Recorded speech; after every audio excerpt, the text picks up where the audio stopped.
José Luis, ya estamos en línea. Ya, Espérate, voy a compartir mi pantalla por mientras que tú preparas.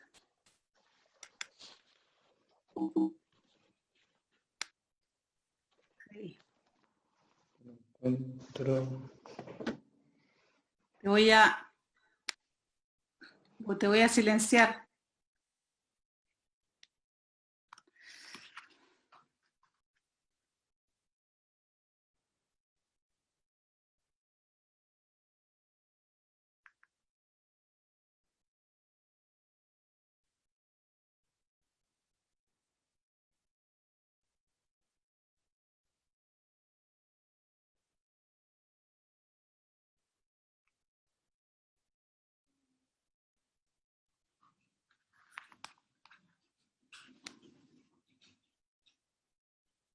Hola.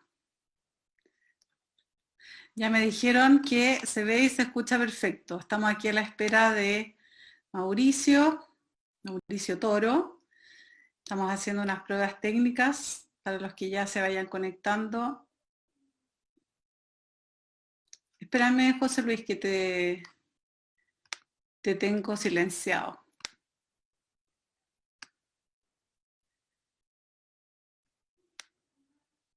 Ahí te va a reactivar el audio, espérame.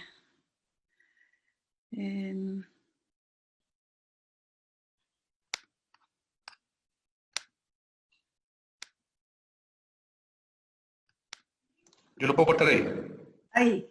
Ahí Sí, te... sí. Sí.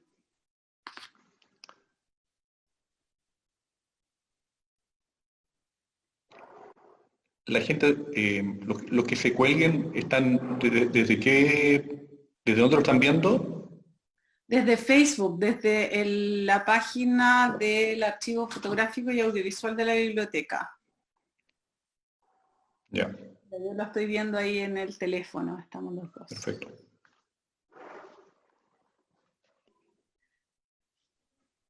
Primero voy a ir saludando a las personas que ya se van conectando a nuestra transmisión. Esta es primera transmisión del Archivo Fotográfico y Audiovisual. Estamos conmemorando, vamos a conversar sobre la llegada de la fotografía a Chile, junto a Mauricio Toro Goya y José Luis Granese. Estamos esperando que por algunos problemas técnicos Mauricio todavía no se ha conectado, pero ya vamos a ir comenzando o sea, vamos a esperar unos minutitos.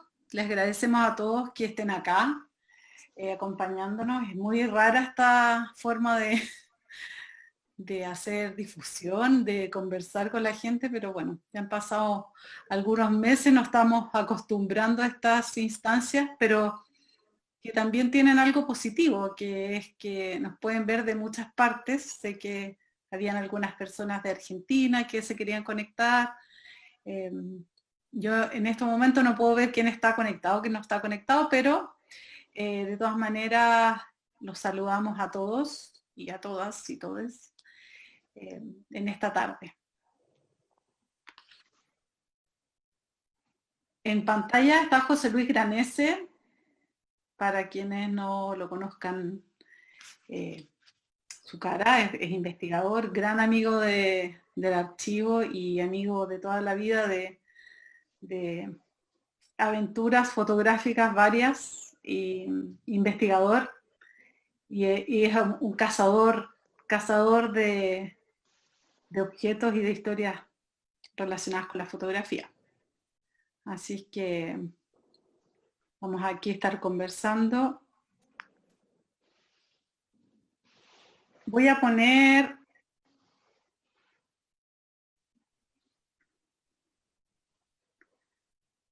aquí.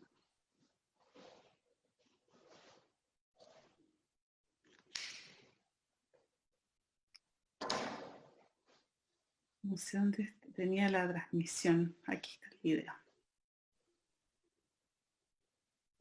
Ah, nos están saludando, Tito Aguirre, gran compañero, la Ceci Guzmán, mi Nina. Aquí ya está llegando Mauricio, que está de la magia de la tecnología, desde Coquimbo. Ah, pero no es Mauricio Toro, es Necesita que. ¿Cómo estás, Mauricio? Hola, ahí sí, ¿me Hola, escuchan? Ahí sí. ya estamos Ahí en sí vivo. estaba cambiando el computador para poder tener espacio para después poder mostrar las cosas acá y me atrasé un poquito, les pido disculpas. Bueno, les cuento que ya tenemos una gran audiencia. Carlos Pertenecía, que ya había saludado a Argentina, gran coleccionista, investigador, amigo del archivo también. Carlos, saludos. Diego, de Temuco, o sea, estamos llegando a muchas partes. Primero, bueno, ya les había dado una bienvenida a los que se habían previamente conectado. Los vuelvo a saludar, esta es nuestra primera experiencia. Le pusimos encuentro online o encuentro virtual porque es más bien un encuentro, no es una charla. Queremos conversar, queremos crear debate, queremos destapar mitos, si es que se puede, y además motivar a todas las personas interesadas en la fotografía que conozcan más sobre la historia de la fotografía, sobre el daguerrotipo, y también sobre lo que están haciendo hoy día los fotógrafos contemporáneos, que es el caso de Mauricio. Bueno, esta iniciativa en realidad fue de Mauricio porque el año pasado, y aquí voy a compartir pantalla, nosotros celebramos el 19 de agosto de 1839, se inventó la fotografía y para ello estuvimos junto con Mauricio inventando y craneando qué íbamos a hacer. Y llegamos a esta imagen que ven todos aquí, que es un daguerrotipo que Mauricio tomó de la Biblioteca Nacional el año pasado, y fue una experiencia maravillosa, una porque tuvimos que lidiar con todos los problemas técnicos, buscar la ubicación. Esta no es una foto muy buena, el objeto físico es maravilloso, y realmente ahí empezamos a darnos cuenta que juntarnos a conversar sobre los inicios de la fotografía nos daban una oportunidad de reflexión, porque antes de 1839, agosto de 1839, el mundo no conocía lo que era la fotografía, y basta recorrer los periódicos que no tenían imágenes para darnos cuenta el inmenso impacto que esto causó. Aquí brevemente como introducción también, esa manera de introductoria, les presento al verdadero Louis Mandé Daguerre, aquí en un retrato, que fue en realidad el gestor final de un invento que se venía cocinando hacía muchos años, y cuando anuncia en la Academia de las Artes, el logotipo en la Academia Científica de París, se generó un revuelo inmenso, y voy a recurrir a una académica, a Giselle Freund, para un poco resumirles cuál fue el impacto en ese momento. La élite intelectual de París, compuesta por los sabios y artistas más conocidos de la época, había acudido en su totalidad a la Academia de Ciencias. A las 11 de la mañana la afluencia ya era considerable. A las 3, un verdadero alboroto obstruía las puertas del instituto. Todo París se estrujaba en los bancos reservados al público. La presencia de sabios extranjeros demostró el considerable interés que el invento había suscitado en tan poco tiempo, más allá de las fronteras francesas. El propio Arago expuso detalladamente la técnica del procedimiento. Hizo notar a su atento auditorio qué extraordinarios servicios podía prestar la fotografía en el campo científico. Cómo se iba a enriquecer la arqueología gracias a esta nueva técnica. A los pocos días, en las plazas de París, la gente no hacía más que ver los aparatos apuntando a los monumentos. Los físicos y sabios de la capital ponían en práctica con un éxito total las indicaciones del inventor. Ya había quien precedía la ruina de los grabadores mientras la gente asediaba las tiendas de óptica donde se hallaban expuestos los primeros aparatos. El daguerrotipo constituía el tema inagotable de los salones. París vivía enriquecido por una nueva sensación. Bueno, este texto un poco y esta imagen que pusimos aquí de la daguerrotomía, me cuesta pronunciarlo, también llegó a Chile, y de eso vamos a conversar junto a Mauricio y a José Luis. Aquí tenemos ¿por qué no estamos contando hoy día? Porque en Valparaíso, el 1 de junio de 1840, aparece un artículo donde se cuenta y se anuncia la llegada de la corbeta francesa La Oriental, y que describe en el texto que ha llegado, entre otras cosas, entre otros inventos y novedades, el daguerrotipo. Esto, bueno, va a desencadenar misterios, historias, y bueno, una de las historias que nosotros nos hemos quebrado la cabeza es cuál fue la primera imagen que se tomó de Chile. Lamentablemente, todavía no hemos encontrado el primer daguerrotipo tomado en Chile. Sí conocemos esta imagen que vemos que es un daguerrotipo que está hoy día en las colecciones del Museo Getty en Estados Unidos, pero que afortunadamente ellos han disponibilizado unas copias de excelente calidad en la bahía de Valparaíso con un gran detalle. Y bueno, esta imagen que lamentablemente no está en Chile, nos maravilla y nos da pie para querer saber más. Por lo menos eso nos pasa. Nosotros ya nos juntamos previamente con Mauricio y José Luis, y en realidad hay mucho que decir sobre esta historia. Y aquí tenemos uno de los poquitos daguerrotipos que resguarda la Biblioteca Nacional, que es un retrato, que es una imagen más tradicional, pero que también nos da cuenta de la belleza del objeto que resguardamos y nos dan muchas más ganas de saber y compartir con ustedes. Aquí voy a dejar de compartir pantalla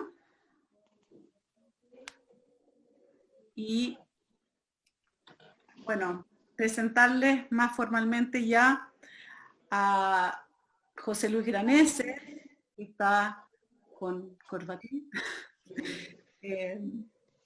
quien es periodista, historiador de la fotografía, coleccionista, investigador y, como decía anteriormente, un gran amigo y colaborador del archivo y de todas las instituciones que trabajamos con fotografía.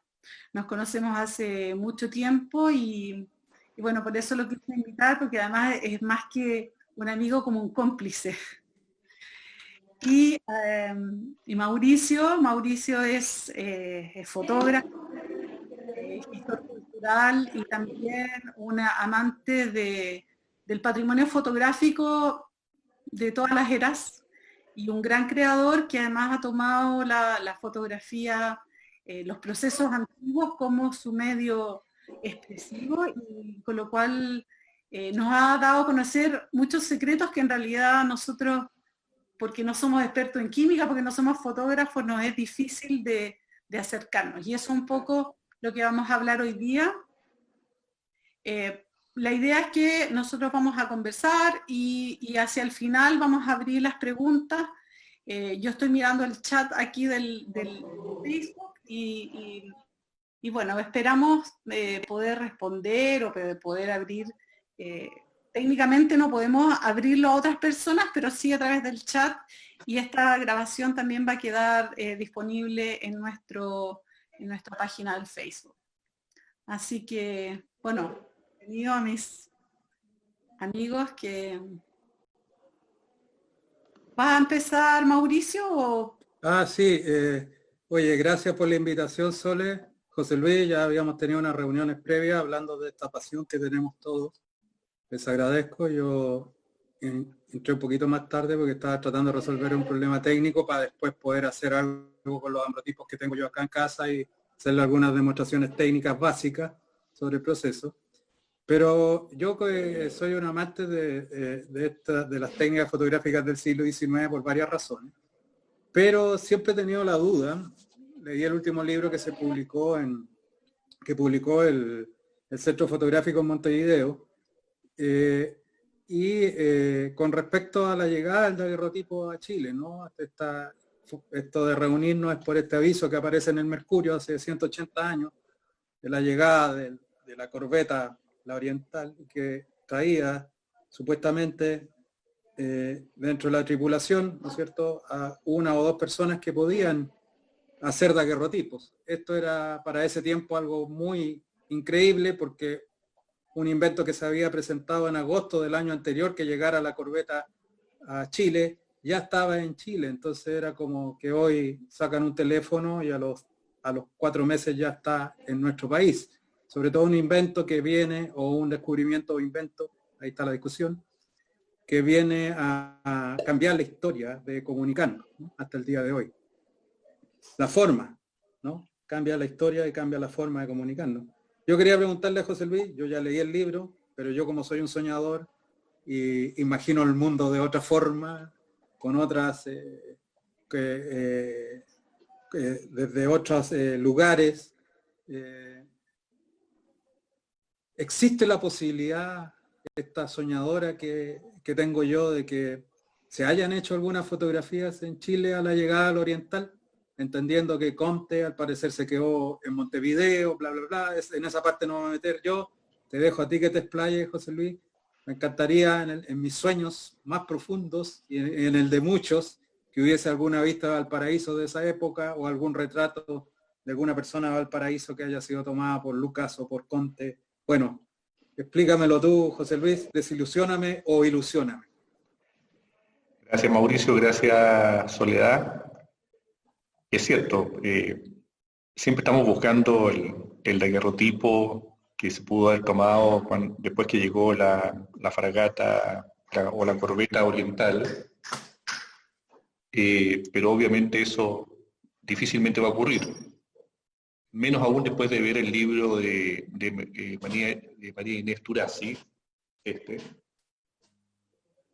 es un libro ya grueso, muy, muy bien escrito, con mucha referencia, un libro, no es una novela, es un libro, yo diría, casi científico, en que deja absolutamente claro, como de lo que ya sabíamos, era que el abate Comte, que sabía manejar la máquina de daguerrotipo que venía en el barco, sin duda se quedó en Montevideo, ¿no? Eso no está fuera, ya está fuera de discusión, nadie discute que Comte se bajó de Montevideo y que va a trabajar un tiempo ahí y después va a volver a Francia.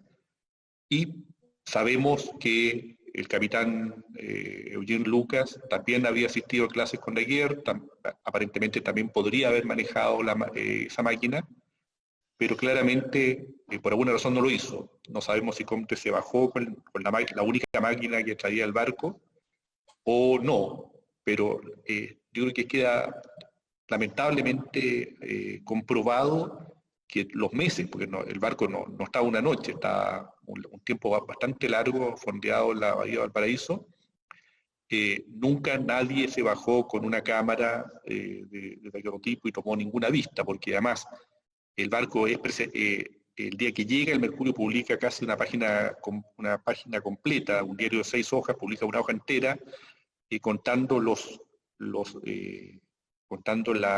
esta invención del daguerrotipo y lo que se había hecho en Río de Janeiro y lo que se había hecho en Montevideo.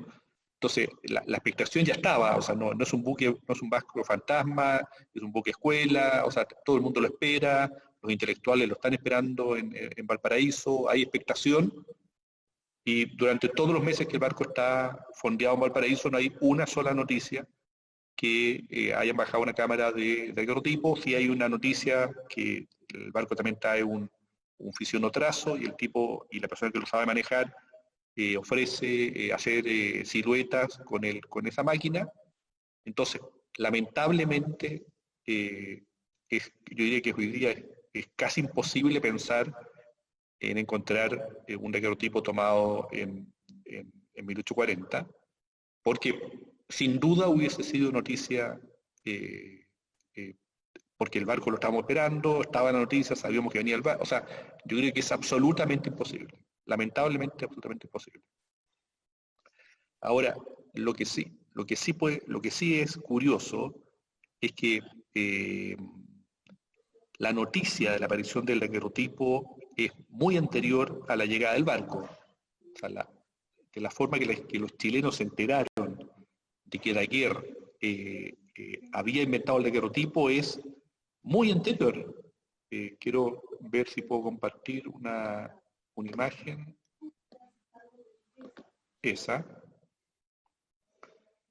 Y esa noticia es, curiosamente, es el Mercurio de Valparaíso, estoy mostrando un texto escrito, pero que es el lunes 19 de agosto del año 39, o sea, el mismo día en que Daguerre está anunciando en la Academia de Ciencias de París su invención, aparece un aviso, una noticia, ¿no es cierto?, que habla de el incendio que había sufrido el estudio de dioramas de Daguerre hace ya 3-4 meses atrás. Pero coincide, lo curioso es que coincide el día en que Daguerre está hablando del daguerrotipo con la noticia que coloca el Mercurio ese mismo día y que dice, estoy buscando el texto, dice que, déjeme ver, bueno, dice, junto con lamentar la pérdida del teatro del diorama, la noticia dice, no es solamente la pérdida de los diversos cuadros del diorama lo que Francia deplora, es también la inmensa colección de objetos de arte y galerías de cuadros de Mr. Daguerre, tanto de su pincel como de otros, y el bello gabinete de física con que él hizo el extraordinario descubrimiento de la influencia de la luz sobre un nuevo reactivo que, aplicado a la cámara oscura, diseña todos los objetos fijos con la verdad de la naturaleza. O sea, el 18 de agosto del año 39, Daguerre está hablando en la Academia de Ciencias y el Mercurio está contando que Daguerre, sin nombrar la palabra daguerrotipo, es capaz de fijar la imagen con una cámara oscura. Es una coincidencia increíble, pero sí, por lo menos hasta el minuto es la noticia más antigua que tenemos en la cual un chileno se pudo haber enterado de que alguien logró fijar una imagen usando una cámara oscura. Oye, José Luis, yo igual el libro también como que me aclaró bastantes dudas que tenía sobre Comte, Lucas, que Comte se queda en Montevideo. Posteriormente entiendo que el barco encalla en el estrecho Magallanes, tiene que hacer unas reparaciones y posteriormente llega a Valparaíso. Ahora, Comte y Lucas tenían una personalidad completamente distinta según lo que leí ahí en el libro, ¿no? Comte era más asiduo a las fiestas de tipo social, de la burguesía, le gustaba mostrar sus habilidades al realizar los daguerrotipos, retratar a gente importante de los lugares donde iban llegando a los distintos puertos, a las distintas ciudades, pero Lucas era un tipo mucho más retraído, en las mismas crónicas no aparece, o en los cuadernos de bitácora tampoco aparece como un tipo que le gustara mucho este tipo de relaciones sociales. Entonces, yo ahí todavía quedé con la ilusión, ¿no? Obviamente yo sé que los historiadores se basan en documentos, pero ahí a mí también me quedó esa ilusión de por qué no, ¿no? ¿Por qué no Lucas se baja, no hace el alarde que hace Comte, no va a visitar ni al cónsul ni a nadie, ni va a tratar de hablar con el intendente, ni con el presidente de la República, ni con el embajador, si más bien baja, pesca un par de plaquitas, se sube, va al centro ahí cerca del puerto, ¿no? Cerca de la Plaza La Matriz, hace un par de fotografías de Valparaíso, recoge la cámara, se la lleva al barco, que es donde debe haber tenido el cuarto oscuro. El proceso del daguerrotipo es un proceso bastante simple, para la época era muy simple, lo que conversábamos el otro día, ¿no? Quizás hoy día para nosotros es complicado hacer pan, pero en el siglo XIX era una cosa que se hacía en las casas todos los días, u otras labores que se hacían, ¿no? A componer clavos, componer el techo de una casa, ¿no? Hoy día eso pareciera una tarea más difícil, entonces el daguerrotipo no presentaba mayores dificultades para hacerse, entonces yo siempre quedo con esa ilusión, ¿no? Yo sé que todo esto es un sueño mío, ¿no? Porque al final este libro es súper lapidario en ese sentido con la historia de la fotografía en Chile, ¿no? En ese sentido, en la idea esta de soñar de estas placas perdidas de Valparaíso. Eso Ahora, quería mencionar, porque además alguien preguntó en el chat, mencionar que no hay tanta bibliografía, y la aparición de este libro que fue editado por el Centro de Fotografía de Montevideo, que además han hecho un trabajo extraordinario para recopilar la historia de la fotografía en Latinoamérica, porque bueno, la oriental, como pasó por muchos países, tenemos como en Brasil, de hecho la autora es brasilera. Destaco mucho esa publicación porque realmente nosotros, gracias a ese libro y a otros libros, como José Luis, ¿puedes dejar de compartir pantalla para mostrar algunos libros también que nos han ayudado mucho a estar conversando hoy día de esto? Bueno, está el de Eugenio Pereira Salas, que está en Memoria Chilena, si lo quieren ver. Ayer compartimos el sitio sobre la historia de la fotografía en Chile.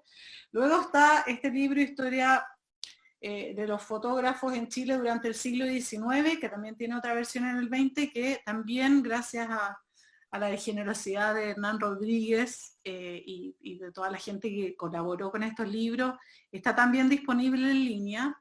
Y aquí podemos ver en el primer capítulo, digamos, cómo impactó esto, y ya hay una parte donde están todos los estudios de daguerrotipo que hubo en Chile.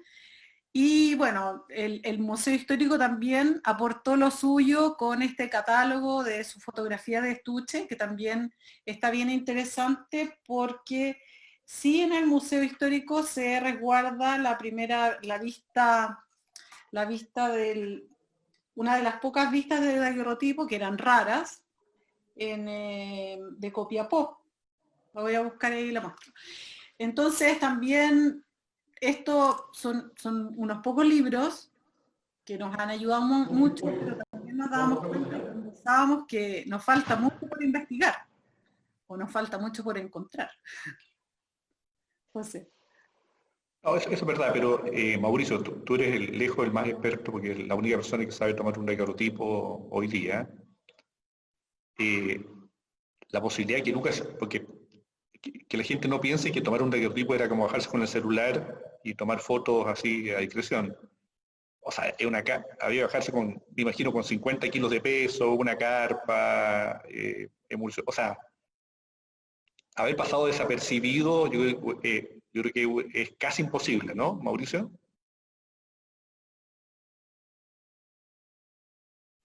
La verdad es que el daguerrotipo se le llamaba a toda la cámara, sí, no solamente al resultado fotográfico, ¿no? El daguerrotipo era una cosa que cabía en una caja como una especie de maleta. Una maleta no muy grande, que debe haber tenido, yo creo, unos 70 por 40 por 50. Una maleta de viaje de cabina de un barco, ¿ya? No era una gran, no era un muy abultado. Más del 50% de lo que traía esa caja era el material para revelar y para procesar las placas. La cámara en sí era una cámara bastante pequeña, no era una cámara muy grande. Y lo más bultoso que podría haber sido era el tripié, el trípode de la cámara. Pero en sí la cámara, voy a ver aquí si logro compartir yo una... logro compartir pantalla. A ver si...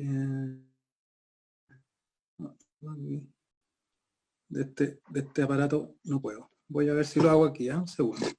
La cámara era bastante pequeña, ¿ok? No era una cámara, digamos, de un formato muy grande. Más bien las placas eran placas pequeñitas. Yo lo que puedo hacer ahora es mostrarle mi cámara, que está acá, ¿ya?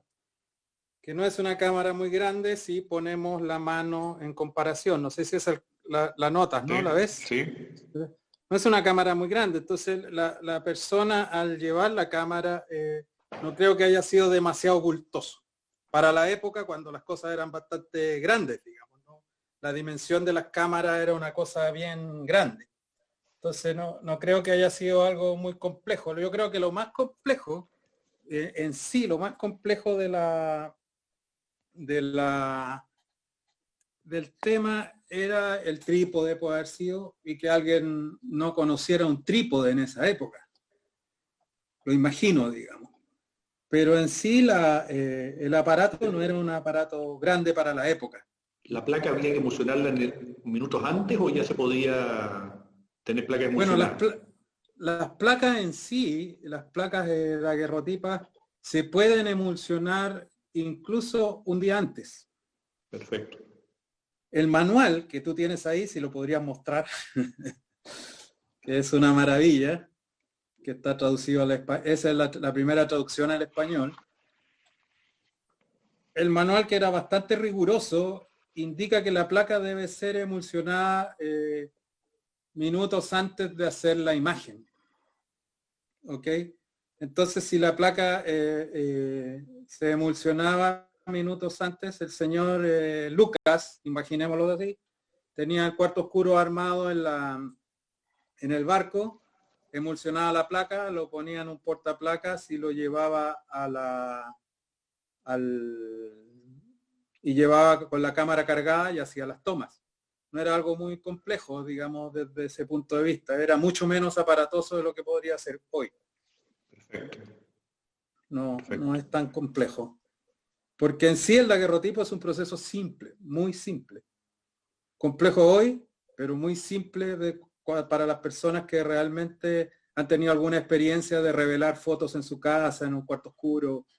El problema son los materiales que se utilizan y los químicos. Son mucho más complejos. Mostrar? Sí, les voy a poner aquí, mientras ustedes hacen una entradita ahí entre los dos. Hablan un segundo, voy a poner un par de cosas aquí en la mesa, porque me están tapando y ahí yo muevo y les voy mostrando de qué se trata cada cosa. ¿Les parece? Bueno, quizás lo interesante es que si existe una noticia de la invención de Daguerre el 19 de agosto del 39, yo estoy casi seguro que si uno se empieza a ir hacia atrás en el diario y pesca el mercurio desde el año 35 en adelante, estoy convencido que tiene que haber más de una noticia que nadie todavía ha podido leer.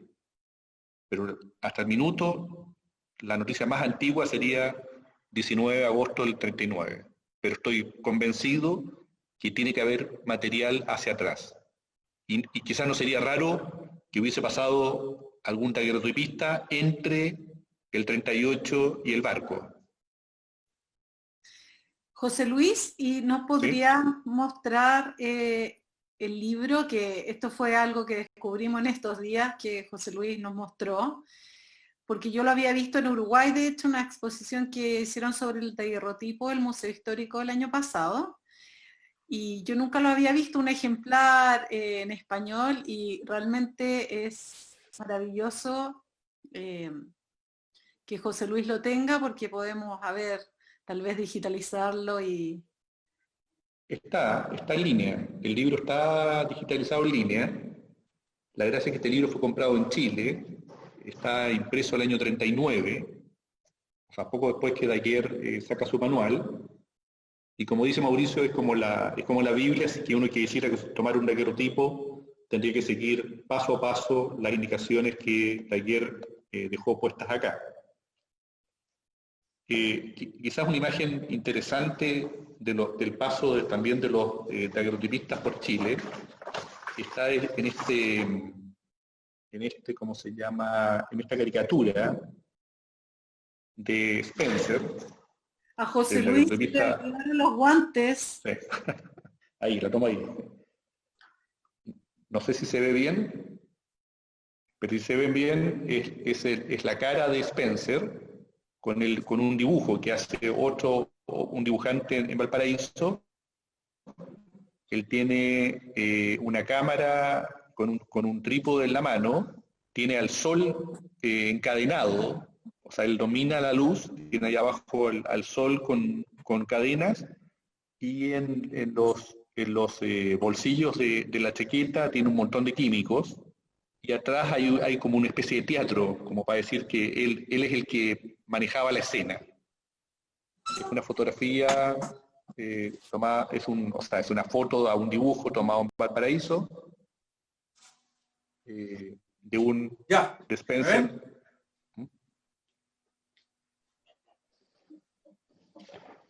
¿Aló, me escuchan? Sí. Y mientras termina, tenemos en este caso un autorretrato de otro daguerrotipista que es Cheñó, disfrazado de chino, que está ahí, que posa con su cámara de daguerrotipo y se toma este autorretrato. Ese es el reverso de la imagen. Y estamos con Mauricio. Maravillosas imágenes, José Luis, esa producción iconográfica que también acompañó en Francia, hubo muchas caricaturas, también que tú has encontrado en distintos lugares, es muy notable para ir completando estos espacios que tenemos sin tanta información. Por supuesto. Mauricio. Sí, la Dani me está ayudando, ya está con la tableta ahí enfocando, por eso yo no los veo. Dejé ahora de verlo, así que estoy a ciegas sin ustedes. Bueno, aquí sobre la mesa hay parte de todo lo que ocupo para trabajar en un daguerrotipo. Parece mucha cosa, pero si esto lo reduzco, cabe dentro de una maleta. ¿Ok? Acá al lado derecho es mío y al lado izquierdo de ustedes tenemos una cámara. No es una cámara de daguerrotipo, es una cámara de placa de comienzos del siglo XX que yo la adapté para daguerrotipos y también con la que hago colodiones o ambrotipos. ¿Ok? Es una cámara de 5 por 7 pulgadas. ¿Ok? Dentro de eso está el portaplacas, que es un portaplacas de películas. Son portaplacas estándar de película de celuloide que también se adapta, ¿no? Para poder usarla con daguerrotipos. ¿Ok? Que sería para la gente que no entiende mucho como el chasis o como la cajita del rollo de películas. ¿Ok? Y aquí, en esta parte más central, aquí están los dos vaporizadores. ¿Ok? Para hacer un daguerrotipo necesitamos vaporizar una placa de plata con yodo y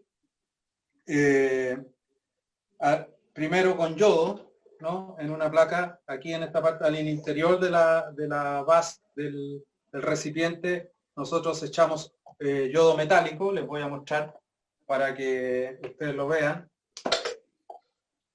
El yodo metálico es el mismo yodo que como el que utilizas tú para curar las heridas, pero originalmente son unas pequeñas plaquitas de metal, pelotitas de metal, como que fueran perdigones, ¿no? ¿Ya? Y así es el yodo metálico.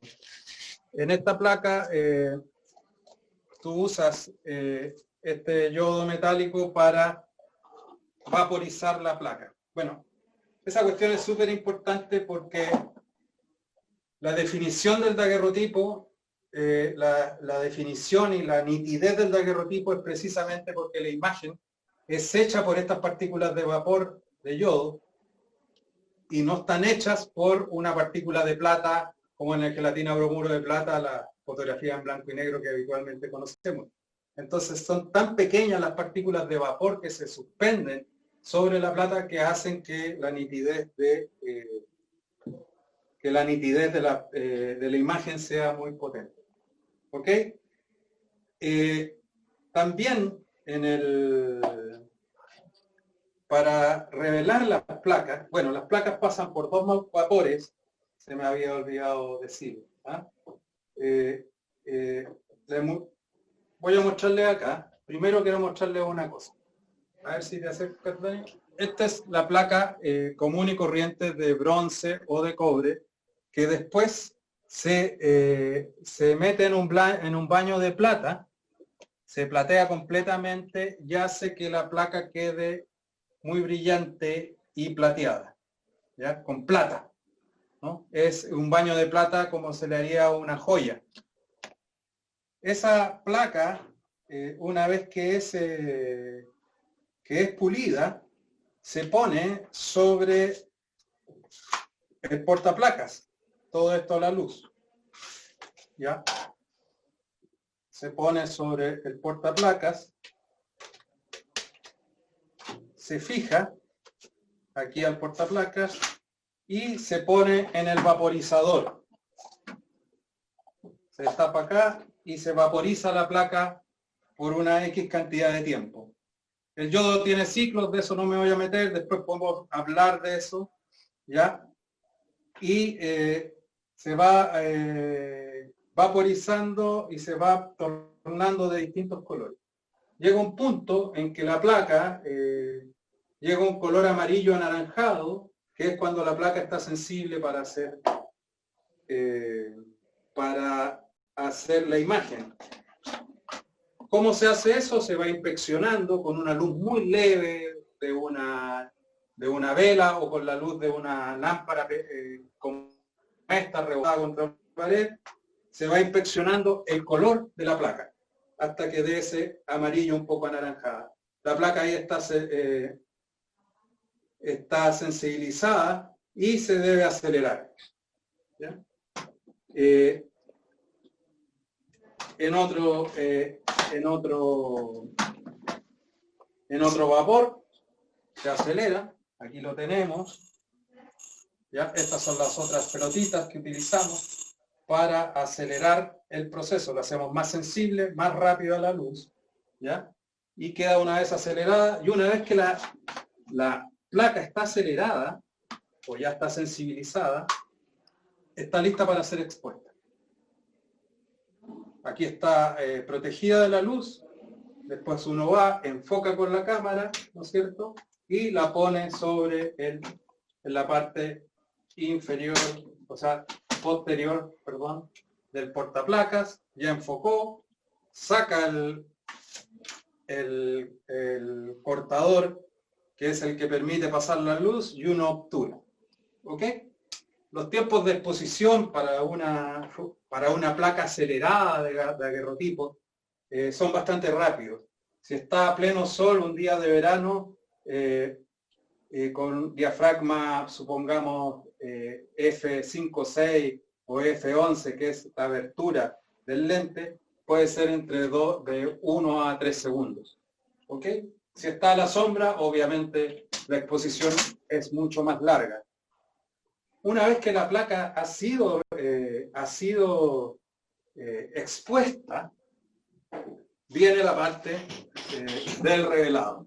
Y para eso se debe hacer una reveladora. Esto es una reveladora, yo me la hice de forma muy artesanal, que para revelar, en este caso en estas placas que son mercuriales, se ocupa mercurio. Una pequeña gota de mercurio, el mercurio es muy peligroso. Así que esta caja reveladora tiene que estar en otra caja más grande que tiene un extractor de aire en el que igual va sacando los vapores del mercurio, que son muy tóxicos y muy venenosos, y se pone la placa en esta parte de la reveladora, y como si se expusiera a la luz, ¿no es cierto? Se hace que los vapores de mercurio suban y la revelen. ¿Ya? Ese revelado dura entre 5 y 10 minutos. Bajo de esta parte de la reveladora aquí se pone un calefactor. En ese tiempo ponían un mechero para que calentara. No puede la temperatura subir más allá de los 80 grados o si no la placa se quema, y tampoco puede ser inferior a 60 grados o si no el revelado no se realiza. Una vez que la imagen se reveló, la imagen se mete a un baño de hiposulfito de sodio, un químico muy utilizado en la fotografía para fijar las imágenes y que se utiliza hasta el día de hoy para la fotografía en blanco y negro. Y una vez que la imagen se fija, ya el proceso ha terminado en esa primera etapa, y después de esto lo que queda es lavar muy bien la placa y dorarla. ¿Ya? La opción de dorarla o no dorar la placa depende muchas veces de un factor económico y también de la conservación de esas placas, porque se ha demostrado que los daguerrotipos que no eran dorados sufrían deterioro de oxidación porque el mercurio seguía actuando sobre la placa de yodo. No sé si tienen alguna pregunta.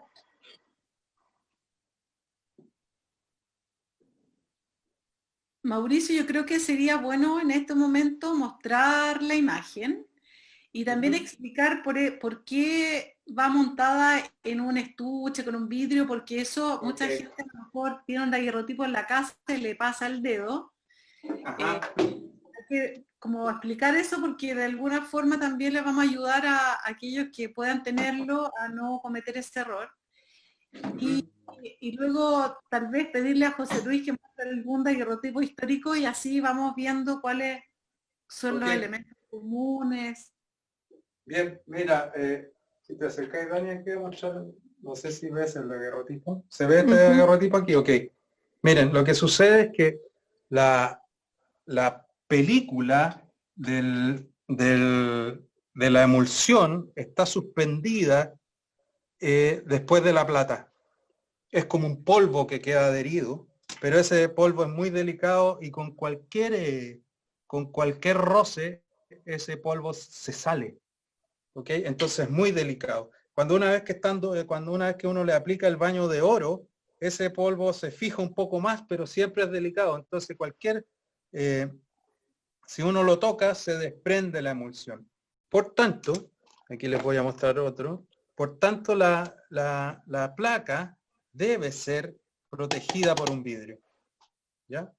En este caso hay una caja, ¿no es cierto?, que tiene el daguerrotipo abajo, y sobre la placa del daguerrotipo está este vidrio que la protege. Aquí está el vidrio, ¿no es cierto?, y la protege. Esto es una interpretación de los estuches daguerrotipos que habían, de daguerrotipos que habían en el siglo XIX, y esta es una imagen de Valparaíso, pero tomada el año pasado conmemorando, ¿no es cierto?, los 180 años del daguerrotipo.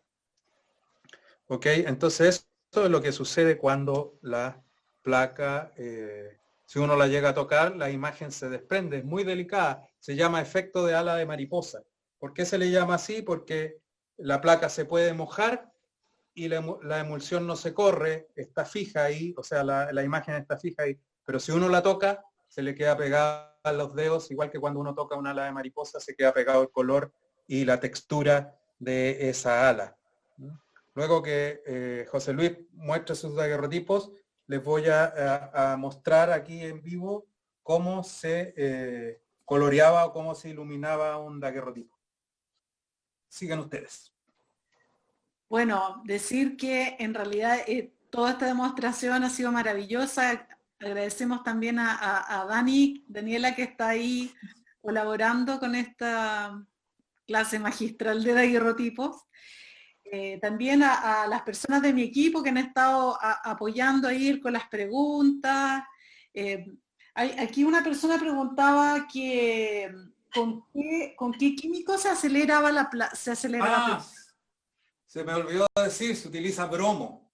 Bromo. Eso no lo dije, dije que se acelera. Se utiliza yodo para sensibilizar y se utiliza bromo para acelerar. El bromo es un vapor, es un metal líquido muy denso, que si tú lo abres, lo sacas al tener contacto con oxígeno, vaporiza, tira un vapor rojo muy denso, que es demasiado tóxico, muy tóxico, y no puede echarse al agua, porque una gota de bromo puede matar los peces de toda una laguna, por ejemplo, toda la vida de que hay una laguna. Entonces, es difícil de encontrar, habitualmente te lo venden si es que trabajas con alguna universidad o en alguna química, y ese bromo se mezcla con estas bolitas de sílica gel, que son las bolitas que se utilizan para absorber la humedad. Entonces tú al echar el bromo con las bolitas de sílica gel, lo que hacen las bolitas de sílica gel es sostener esos vapores de bromo, los mantienen ahí atrapados, porque ese es el trabajo de la bolita de sílica, es absorber ese vapor. Entonces, así trabaja uno de forma más segura. En el manual original no se usaba este vapor, sino que usaban cal u otros elementos para contener el vapor del bromo. Eso. Bueno, ahora que lo menciona, cuando yo empecé a conocer un poco del mundo del daguerrotipo, siempre decía que los daguerrotipistas morían jóvenes, que promedio de edad era como 35 años. ¿Es verdad eso o es un mito?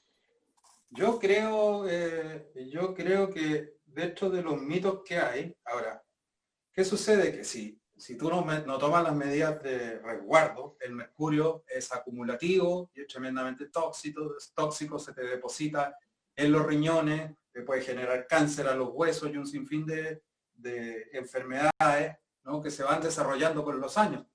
El mercurio es tremendamente traicionero porque no sientes ni olor, ¿ya? Ni te marea ni nada, no sientes nada, ¿no? Ni olor ni color, entonces no lo ves en el aire, ¿ya?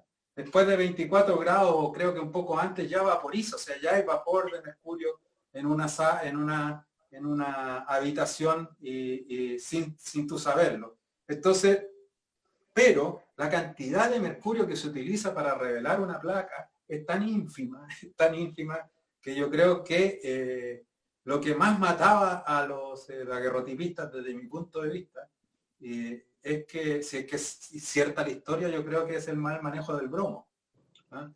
El bromo se siente de inmediato, te mareas, te puedes desmayar, es realmente fuerte. Entonces, por eso se trabaja de forma muy contenida los dos, tanto el mercurio como el bromo, se trabajan con extractores de aire, se trabajan muy focalizados, con máscaras especiales para esos vapores, ¿no?, para no estar en contacto. En ese tiempo, como el manual de Daguerre en ninguna parte dice usa mascarilla, digamos, ¿no? Ni en ninguna parte dice hágalo en un lugar ventilado, ¿no? Dice que no exponga a la luz la placa mientras la está sensibilizando. Entonces, tampoco había mucha información de los perjuicios que podría provocar cualquiera de estos químicos en esa época, supongo.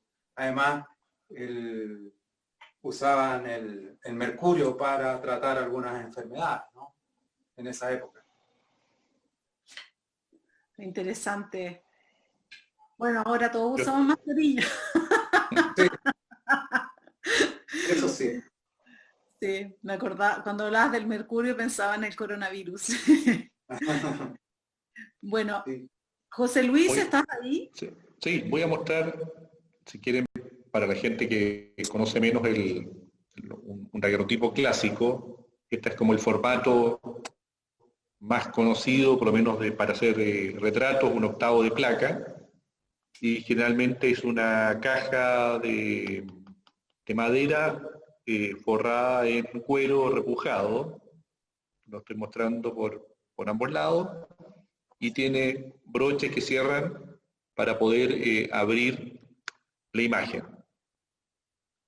En este caso está rota, está separado una parte de la otra, eso no porque este está roto, y esa es la clásica imagen que se puede ver tanto en positivo como negativo.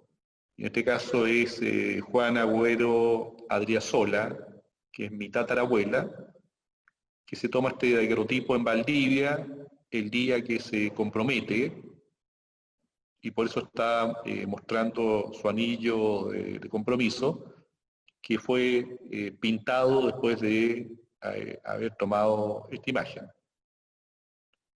Esa es una de las imágenes que le quería mostrar, y esto es lo que uno no debiera hacer nunca, que es desarmar un daguerrotipo para verlo. Uno, porque se va a oxidar con el aire al no estar encapsulado. Y esta es una placa parecida a la que mostró Mauricio, una placa en este caso de cobre, que está plateada por este lado, y muestra también una imagen de una persona no conocida. Y esto es lo que uno nunca debiera hacer: pescar un daguerrotipo sin guantes, desarmarlo, mirarlo. O sea, es un crimen, casi un crimen de lesa humanidad. Lo contaba Soledad, lamentablemente en Chile tenemos muy pocos daguerrotipos, no porque no se hayan tomado, sino hubo cientos de ellos. La mayoría o se perdieron en terremotos, incendios, inundaciones. Otra parte importante fue botada a la basura. El Museo Histórico Nacional no hace tantos años que organizó su archivo fotográfico.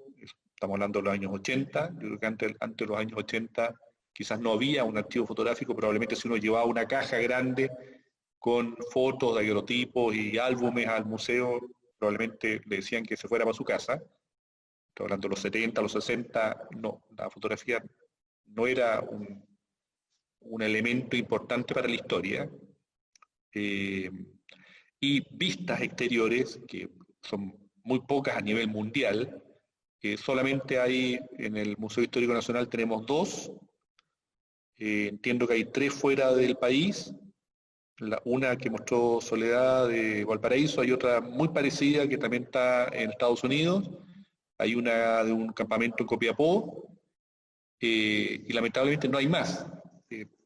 Apareció una, que se la voy a mostrar ahora, hace 1 año y medio atrás, que es esta.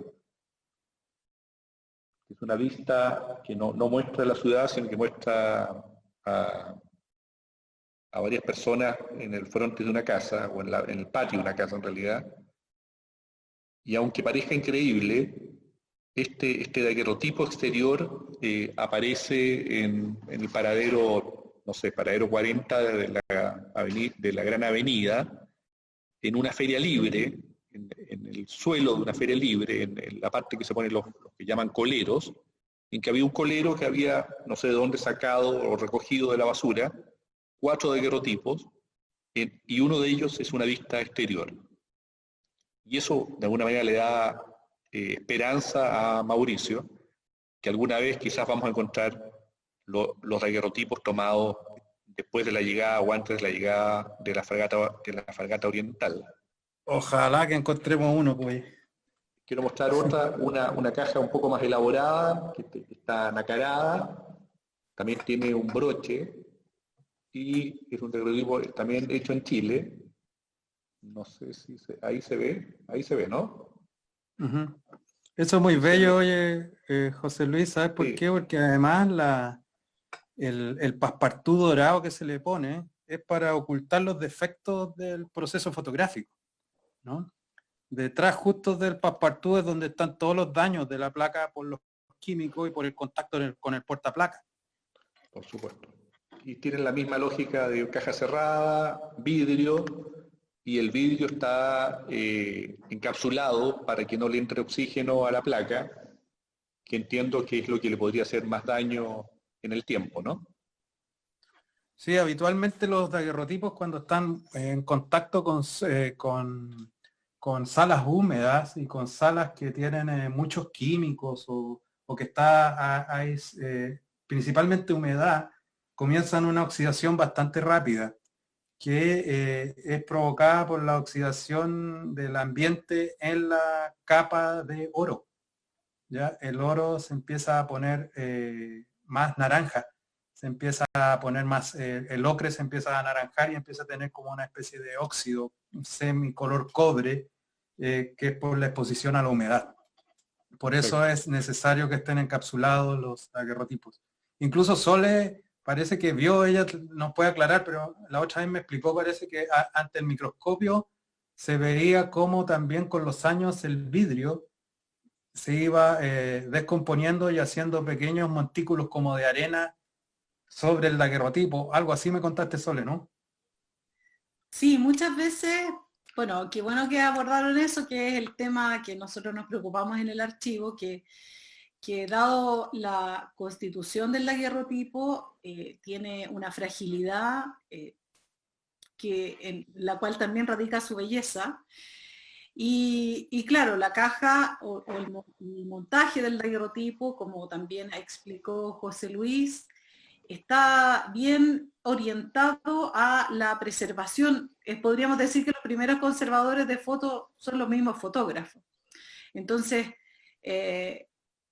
todo este paquete daguerriano, que les quería comentar que para quienes quieran ver la estructura, en el libro del Museo Histórico, por una parte, aparece un esquema de la estructura del paquete daguerriano y también los distintos formatos que tenían, porque a partir se produce muy pronto antes de empezar a comercializarse, se estandarizan los formatos que también tienen que ver con el tamaño de la placa, con el vidrio, con la caja, y eso genera también una producción. Alguien preguntaba acá cuál era el más grande, se llama la placa entera, o sea, es como encontrarse, es como sacarse la lotería, encontrarse un daguerrotipo de placa completa, que más o menos mide 16,2 por 21,6. Bueno, esto está en el libro, este libro del Museo Histórico, que creo que ya no existe a la venta, pero está online también en las páginas del Museo Histórico. Lo que comentaba de la enfermedad del vidrio, que se llama, es que el vidrio va generando como una exudación, que son sales, que con el tiempo se van depositando en la placa. A simple vista se ve como que el daguerrotipo está sucio, pero muchas veces uno levanta el vidrio y en el vidrio ya pierde transparencia y uno puede ver que la placa, si la miras con microscopio, tiene estos depósitos de sales. Yo en alguna pasantía que realicé hice una limpieza y claro, uno con una aguja de tungsteno íbamos levantando todos estos depósitos de sales y la placa se recuperó bastante, y con el cambio de vidrio y todo. Ahora, es importante mencionar que la idea es que si uno se encuentra con un objeto así, sea tener mucho cuidado. Abrirlos a veces significa encontrar tesoros como cartas o fechas. A lo mejor a veces puedes encontrar alguna firma, porque en general no están firmados estos daguerrotipos, no tienen identificación y eso es muy importante, pero también uno puede generar mayores problemas. Entonces hay que tener mucho cuidado, asesorarse por alguien que conozca bien estos objetos, ya puede ser Mauricio, que nos conoce muy bien, o alguien del área de la conservación.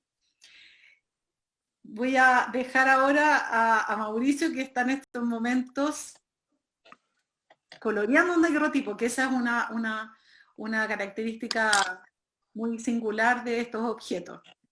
Oye, José Luis Soles, bueno, José Luis parece que tiene ahí uno coloreado, parece que tiene uno iluminado, es el término, ¿no? Tienes tú ahí uno, José Luis, ¿no? Déjame mirar si lo traje. Ya. Bueno, lo que estoy haciendo yo es aplicar color sobre la placa de daguerrotipo. La forma de aplicar color no es igual que la forma de aplicar color en un ambrotipo, por ejemplo, o en una placa o en una copia en papel gelatina bromuro de plata.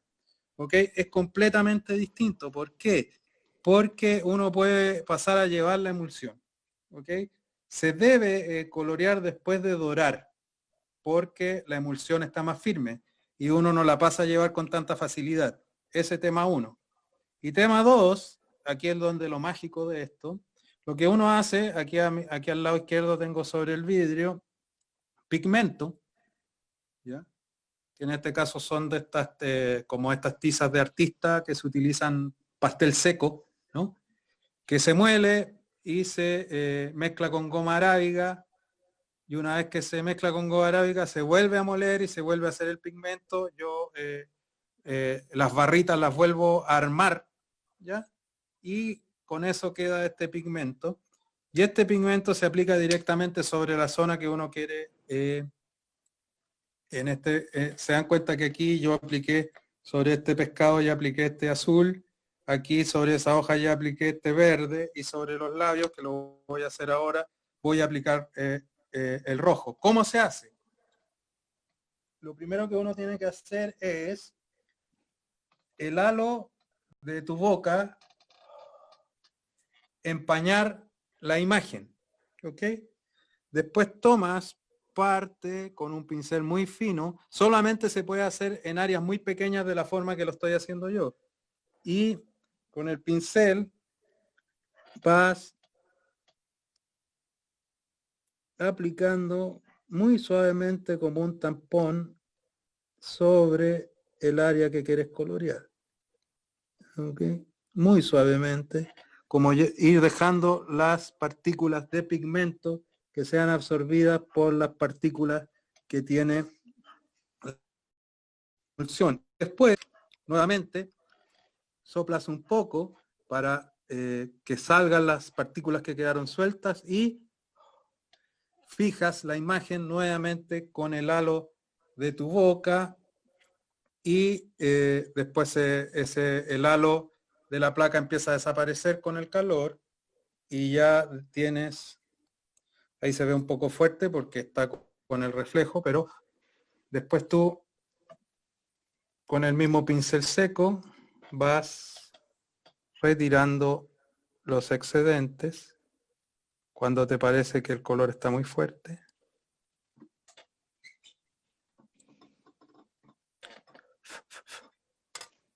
Y la placa tiene, ese es el aspecto final, muy suave y muy sutil el color aplicado. Después ese color está ahí, y con sola la humedad del halo que has hecho de tu boca se va a adherir a la superficie de la imagen, se va a adherir porque la goma arábiga al humedecerse con el halo se fija. Nada más, después la placa se protege, se cubre.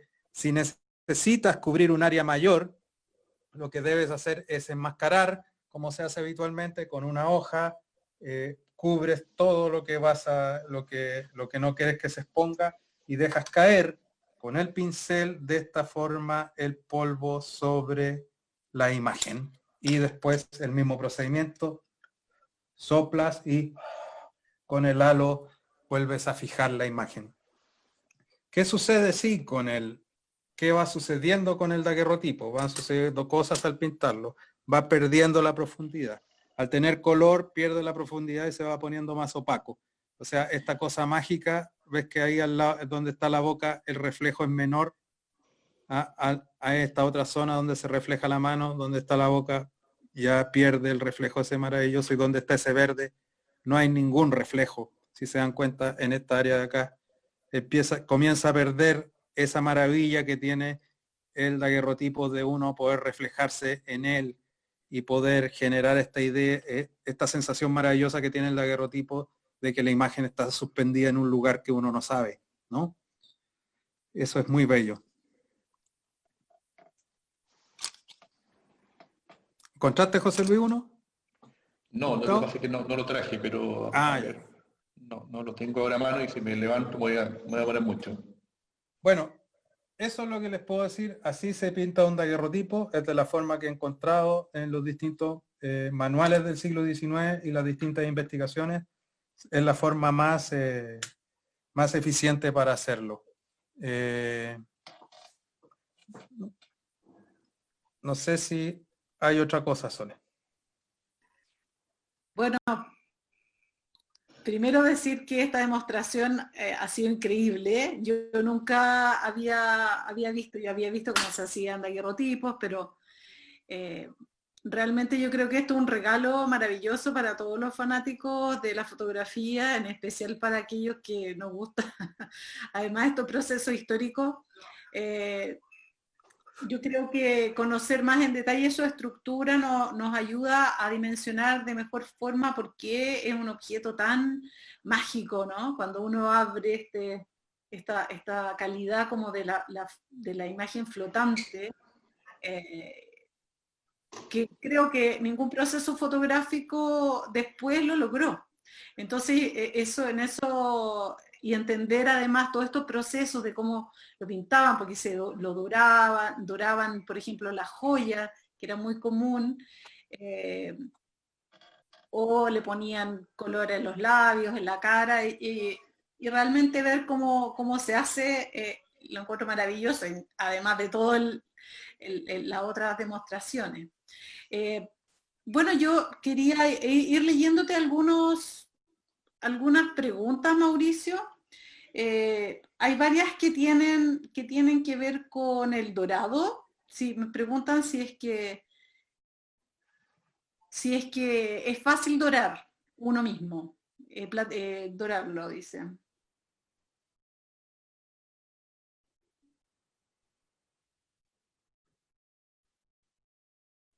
¿Mauricio? Espérame, ahí sí. Ahí está. Ahí sí. Ahí está. Que voy a dar vuelta a la cámara para verme yo ahora. Y así, ya. Ahí sí. Oye, mira, el plateado es súper difícil hacerlo en la casa si tenía una casa chica, ya que es platear la placa, ¿no? De pasarla de esta placa de cobre o bronce y bañarla en plata, ¿ya? ¿Por qué es difícil? Porque es tremendamente tóxico los vapores que salen, ¿no? Y hay que tener una buena ventilación y no lo podía hacer a menos que no sea en una zona industrial, porque al tercer día que estés plateando tu vecino te va a reclamar porque realmente es fuerte el olor, ¿ya? Los vapores son tóxicos y es fuerte, entonces yo mando a platear, ¿ok? Mis placas. Para encontrar que este platee bien es el tema, ¿ok? Se debe platear la placa a 20 milimicras, que es el grosor de la cantidad de plata que tiene que tener sobre la placa, porque la placa debe ser pulida. Y en el proceso de pulido, que tiene que quedar como un espejo, eso no lo dije antes, en ese proceso pulido se puede ir toda esa plata que plateaste. Entonces tiene que tener una buena cantidad de plata en la superficie para que logres hacer el espejo que necesitas para hacer la imagen. ¿Ya? Eso es como tema número uno. Y el dorado de la placa, que es en la etapa final, que es el virado al oro o el dorado, es un poco, al principio un poco complicado, pero después con el tiempo ya le encuentras la mano y ya sabes cómo hacerlo, digamos. ¿Ya? Es una de las etapas más críticas del proceso, creo yo, es la última etapa, que es dorar. ¿Ya? Pero una vez que ya le encuentras la mano, es bastante simple. Bueno, comentar que hace una transmisión estamos muy acompañados, casi 100 personas han seguido esta transmisión, les envían muchos saludos, están muy contentos todos escuchándolos a ambos, y contarles que ya llevamos un poquito más de una hora, no vamos a poder contestar todo, pero este video va a quedar colgado en la página del archivo fotográfico, y algunas cosas más técnicas las vamos a ir contestando en el mismo chat de la publicación. Pero una de las cosas que conversamos en nuestras reuniones previas fue por qué Mauricio hoy día trabaja con daguerrotipos si se piensa que es o se ha hablado que son técnicas extintas.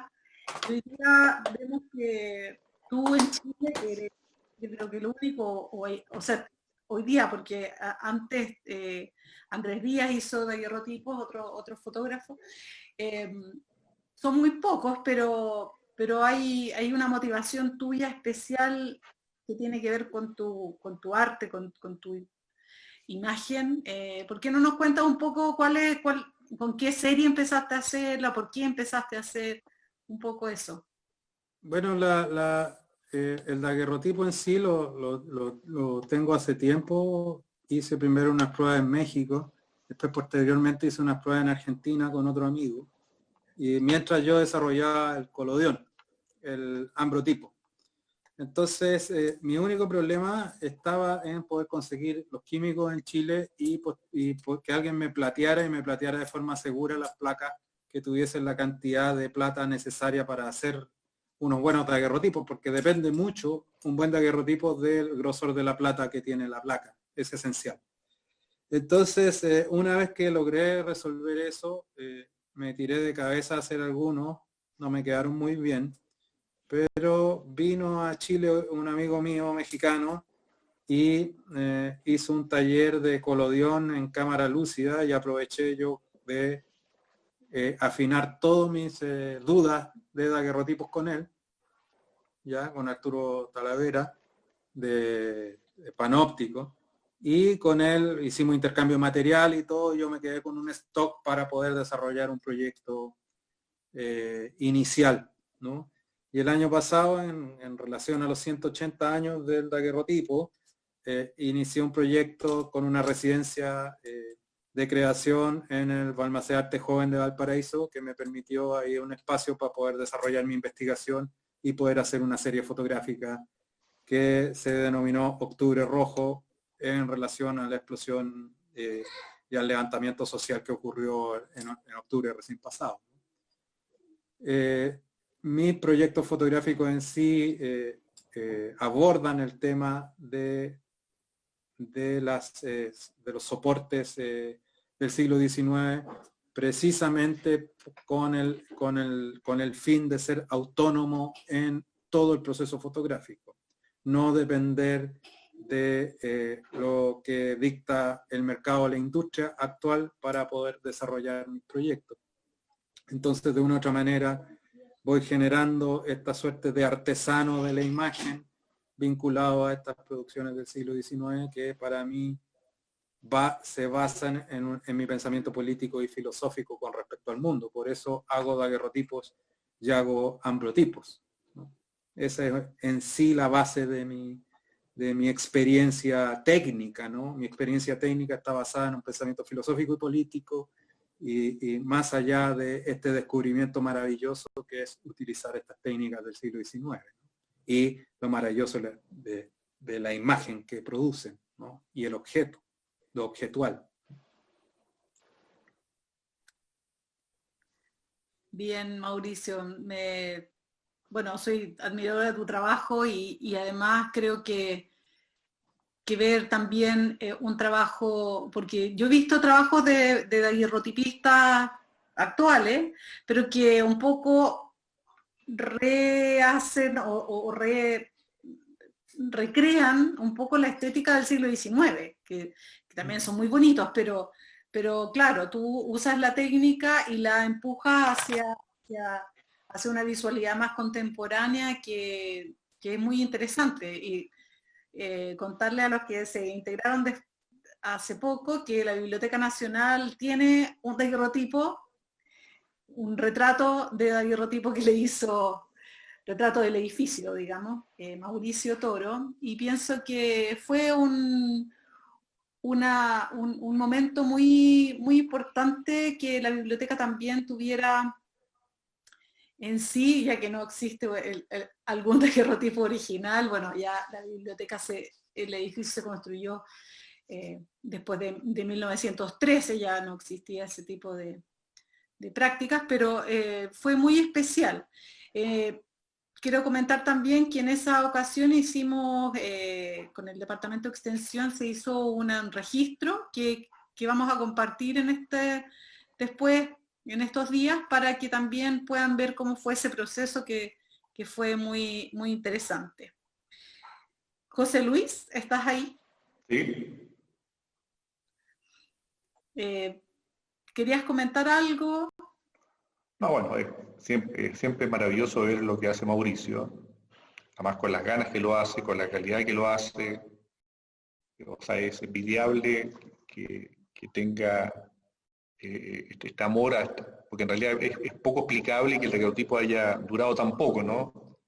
Obviamente comercialmente no era rentable, los tiempos de posición eran altos, era caro, pero es curioso que no haya una continuidad en el tiempo con daguerrotipistas que hayan seguido funcionando a fines del siglo XIX y comienzos del XX.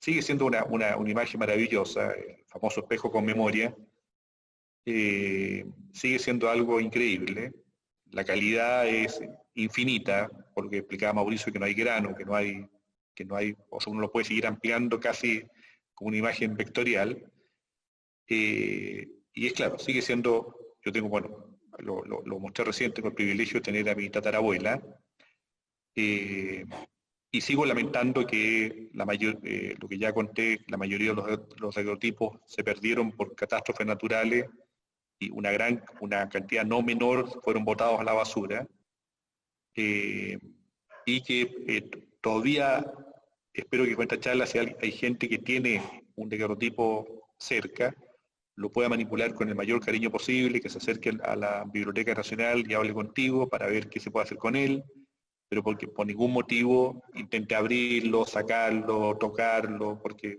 en fin, lo único que va a hacer es destruir un documento histórico único, porque te basta decir, quizás no lo hemos dicho, no hay dos daguerrotipos iguales, no hay un negativo, yo no puedo reproducir daguerrotipos a discreción. Cada daguerrotipo es único. Sí, José Luis, en el manual que tienes tú aparece en el último capítulo cómo reproducir un daguerrotipo, ¿no? Entonces quien escribe en el manual y después la traducción dice, pero su calidad no va a ser la misma, ¿no? Su nitidez no es la misma, no es posible porque hay que crear una caja oscura donde nada refleje para poder hacer la imagen. Es bastante complejo. Es muy complejo de reproducir un daguerrotipo, es muy complejo fotografiarlo, ¿no? Lo que hacen en el archivo es escanearlos directamente, ¿no? Correcto. Pero no quedan con la sensación de la profundidad, se aplanan completamente. O sea, la experiencia, eso es lo maravilloso de un daguerrotipo, que no es como una fotografía digital, que para poder tener una experiencia con el daguerrotipo hay que verlo en vivo, hay que estar junto a la materialidad para poder entender de qué se trata. Es muy difícil reproducir esa sensación si es que no está frente al daguerrotipo. Yo quería hacerte ahí un aporte. El año pasado, lo vimos con la Sole, parece, el MET con la Universidad parece que la Universidad de Nuevo México, y estudiaron la composición atómica de la imagen que crea el daguerrotipo, ¿ya? Y con un microscopio electrónico se fueron metiendo a la partícula, y lograron hacer una comparación, puedo estar equivocado así por un poco, pero no por tanto, que por ejemplo el píxel más pequeño de la cámara digital más del mercado, de la que sale a la venta público, el píxel más pequeño tiene 8 milimicras, ¿no? O sea, 1 milímetro dividido en 8.000 partes, ¿no? Ese es el tamaño más pequeño de un píxel. Y el daguerrotipo se mide en nanomicras. Creo que tiene cerca de 28 nanomicras una partícula de las que hace la imagen del daguerrotipo. Estamos hablando de, en nanomicras es un milímetro dividido en 1 millón de partes. Estas en 40 millones de partes, 28 millones de partes. Es lo que hace la partícula, digamos, el grano, el píxel del daguerrotipo. O sea, es una cosa de una nitidez impresionante, hasta los daguerrotipos desenfocados se ven enfocados. La otra vez fue una amiga mía, ya somos de cierta edad, entonces ya tiene presbicia, y me dice, oye, estas cuestiones son impresionantes, me dice, hasta sin lente los veo enfocados, ¿no? Porque esa es la sensación que te producen. Entonces, la calidad de la imagen es impresionante y es precisamente porque se hace por un vapor. La imagen está hecha, y eso también es maravilloso del daguerrotipo, que la imagen está hecha por un vapor, ¿no? Ese vapor que está suspendido ahí es la maravilla, y por eso al pintarlo también hay que el halo y toda esta tecnología, ¿no? Fue resuelta por la observación en torno a cómo se hacía la imagen y para cerrar esa parte es considerada como la primera nanotecnología de la historia, el daguerrotipo. O sea, también tiene dentro de lo tecnológico, no solamente cambió el mundo desde el punto de vista de la imagen y de la fotografía, sino también desde desde el aspecto técnico y científico, ¿no? Buen dato. No, obviamente no lo conocía. Uh-huh. Qué importante en este momento que, bueno, antes de los temas de pandemia, nuestra crisis social, estábamos hablando con la gente de la Corporación Chilena de Video, que ellos estaban impulsando fuertemente el tema del STEM, que es como esto del arte y la ciencia, ¿no? Si lográramos llevar esto a los colegios y los niños aprendieran química haciendo fotografía, sería tan importante. Bueno, en este grupo que estamos, siempre soñamos cosas como locas, pero que hacen mucho sentido. Y ese es el objetivo de este esfuerzo de hacer una comunicación virtual. Para ir cerrando, creo que hay algunas preguntas, no quiero alargar mucho más, le agradezco mucho el tiempo, José Luis, Mauricio, maravilloso ambos, compartieron sus secretos, porque José Luis yo no había visto algunas fotos. Y creo que todos por los mensajes que están mandando, está todo el mundo muy contento, hemos aprendido todos, porque cada vez que nos juntamos y hablamos de esto uno aprende un poquito más, y eso siempre es bueno, terminar el día con un aprendizaje nuevo.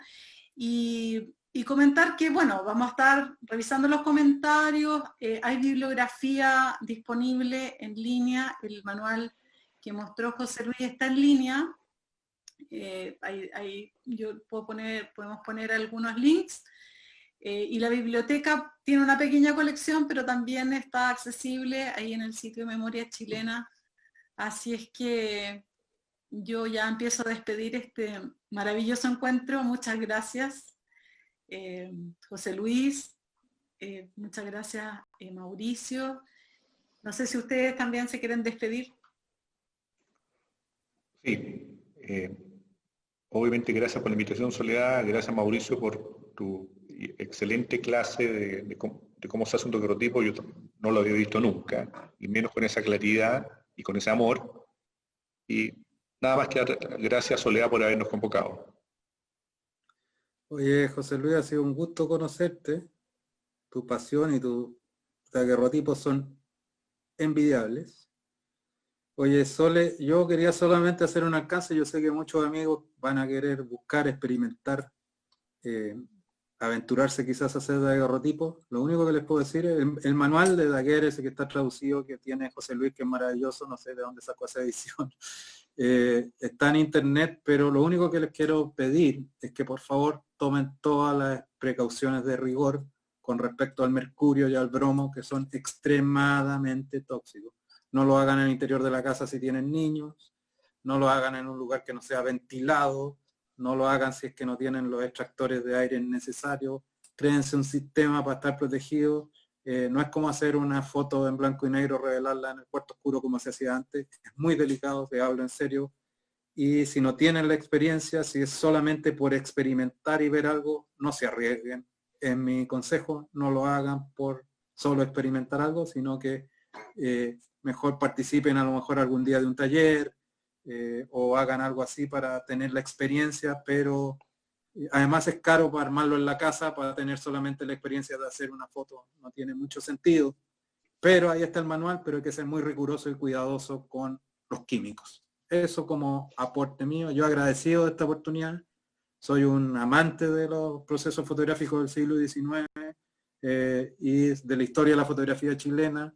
Me voy igual con la ilusión de que algún día puedo encontrar alguna imagen, o alguien encontrará un viaje en el tiempo. No sé, tan raras las cosas hoy.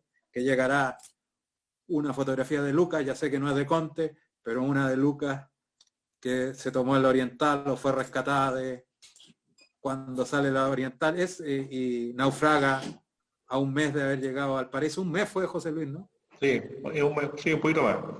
Un poquito más de un mes, y naufraga y se pierde todo. Gracias, Sole, se pasó el archivo, la biblioteca siempre increíbles, aportando de a poquito y eso. Gracias. Muchas gracias, Adiós. Mauricio.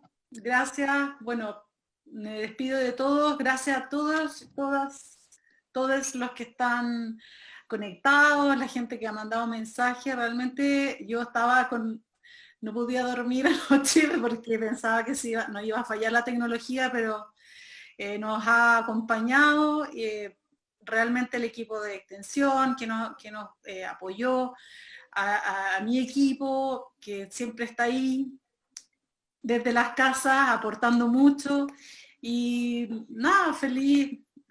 Ahora todos vamos a ir a la cama con daguerrotipinemanía, locos. Y bueno, aquí nosotros tratando de aportar, a valorar y también con la reflexión de que nos queda mucho por conocer. Hay mitos que hay que ir develando y como nos dijo José Luis, nos quedan horas en la colección de periódicos de la biblioteca para investigar ahí qué más hay. Así que, bueno, muchas gracias a todos.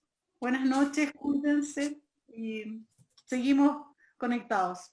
Un abrazo. Cuídense todos. Chao. Adiós, cuídense.